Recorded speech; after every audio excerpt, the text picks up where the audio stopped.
News on Air. اب کوئی معجزہ ہے جو انسانیت کو تباہی سے بچا سکتا ہے.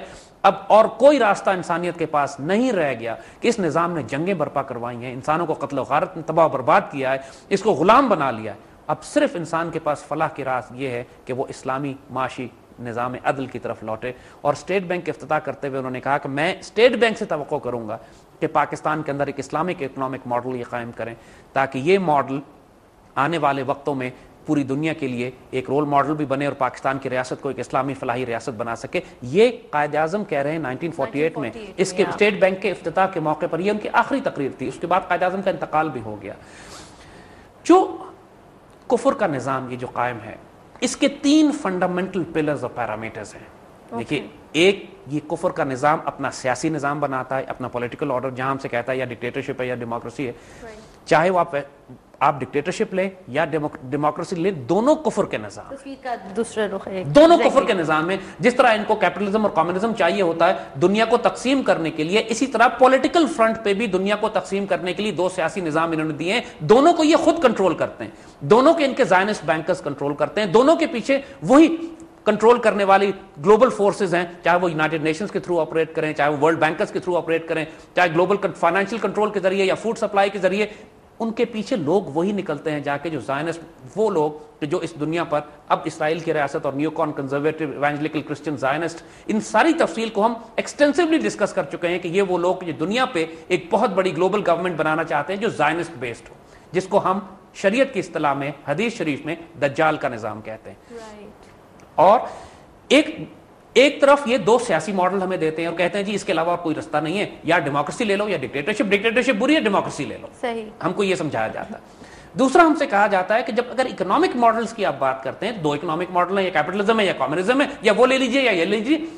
اور ساتھ ساتھ ہمیں یہ تاثر دیا جاتا ہے کہ جیسے اس کے علاوہ اور کوئی آپشن باقی ہی نہیں ہے انسانیت کے پاس. ہمیں یہ تاثر دیتے ہیں کہ جو کچھ آپ کو اب لینا ہے, جو کچھ آپ کو کرنا ہے, اسی کفر کے نظام میں سے راستہ تلاش کیجئے. آپ کا اکنامک ماڈل, آپ کا پولیٹیکل ماڈل, اور تیسرا نظام جو یہ دیتے ہیں وہ ان کا جوڈیشل سسٹم ہے, ان کا عدالتی نظام.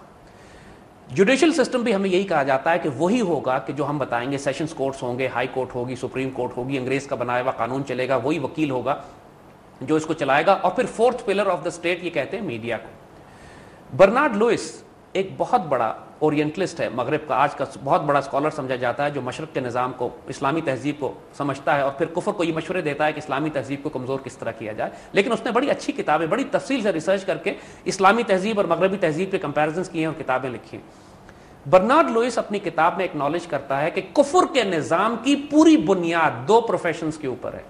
2 پروفیشنز ہیں جس پر کفر کے نظام کی عمارت کھڑی ہوئی ہے. اور ذرا ہوش سے سنیے گا اور حیرت سے سنیے گا کہ یہ 2 پروفیشنز کون سے ہیں جو کفر کے نظام کو سپورٹ کر رہے ہیں.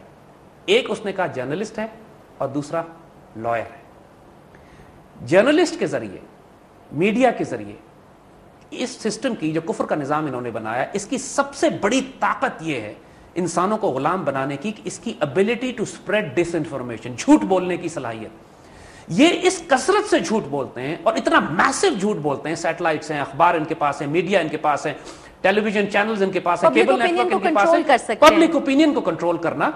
تو اس کام کے لیے ان کو جرنلسٹ چاہیے ہوتا ہے. اسی لیے آزادی صحافت, آزادی افکار, اور صحافی کو اس طرح پریزنٹ کرتے ہیں جیسے اس سے زیادہ مقدس پیشہ کائنات میں کوئی نہیں ہے, کہ صحافی کے پروں پہ پانی نہیں پڑ سکتا, صحافی کو آپ چیک نہیں کر سکتے, روک نہیں سکتے, وہ جو مرضی جھوٹ بولے, جو مرضی فراڈ کرے, بے عزت کرے, قومیں تباہ کرے, حکومتوں کو تباہ کرے, حکومتوں کو بدنام کرے. ایک ہمارے دوست ایک ویسٹرن ایجنسی اے پی میں ایسوسیٹڈ پریس میں کام کرتے تھے, انہوں نے ہمیں خود اندر کے راز بتایا. کہنے لگے کہ ہمیں اسٹینڈنگ آرڈرز تھے, جو free media, B B C ہم سمجھتے ہیں نا کہ یہ سارے سچ بولنے والے ہیں, کہتے ہیں ہمیں گائیڈ لائنز جو دی جاتی تھیں وہ یہ دی جاتی تھیں کہ آپ نے ہمیشہ اسرائیل کو معصوم بنا کے پریزنٹ کرنا ہے, فلسطینی کو دہشت گرد بنانا ہے, ایرانیوں کو فنڈوز اور فنڈامنٹلسٹ پریزنٹ کرنا ہے, پاکستانیوں کو کہنا ہے کہ سارے طالبان ہیں اور ایٹمی ہتھیار ان کے جو دشمنوں کے ہاتھ میں جانے والے ہیں, یہ دہشت گرد قوم ہے, ان کو تباہ کرنا چاہیے. یہ اسٹینڈرڈ گائیڈ لائن پالیسی یہ دی جاتی تھی.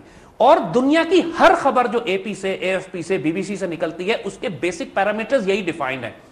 کوئی ان بائس جرنلزم نہیں ہے دنیا میں. یہ تصور کہ فری میڈیا ہے, آزاد میڈیا ہے, ان بائس میڈیا ہے, اس سے بڑا جھوٹ بذات خود کوئی نہیں ہے.